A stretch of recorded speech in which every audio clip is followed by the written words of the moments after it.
High five.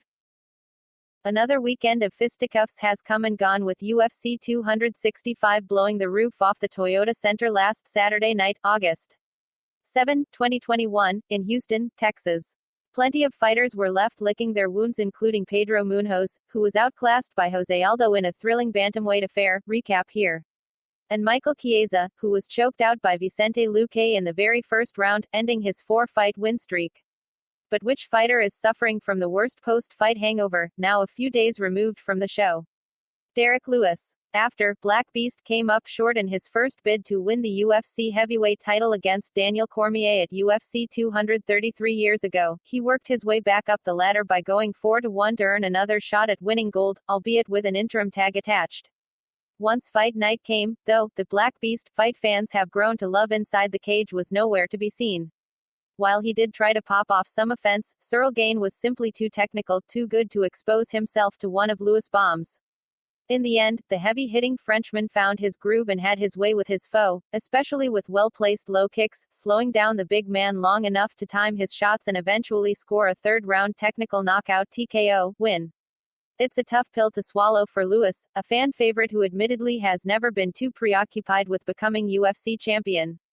While all he's ever wanted to do was hit people and collect paychecks, he's made a fine career for himself doing just that, even getting a win over the current 265-pound champion, Francis Ngannou. Losing in your hometown is never fun.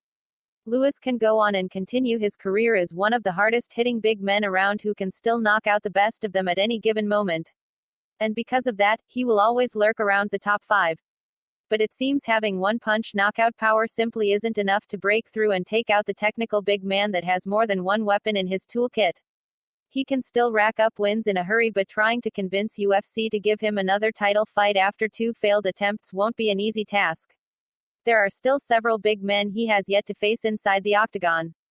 Among them is Stipe Miocic, the man I believe is a perfect fit for his next fight.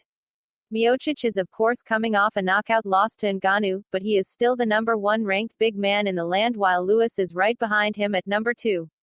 Dana White has gone on record to say that Miocic has accepted a fight against Jon Jones, but Bones doesn't seem to be in too much of a hurry to take that fight since he has his eyes on an immediate title shot, which he can get if he wants. It behooves Miocic to take this fight if offered, or risk sitting on the sidelines even longer to see how Ngannou versus Gane plays out, and then see if Jones decides to face the winner or not. The smart play would be to face Lewis, right? Punch the like button and kick the subscription bell.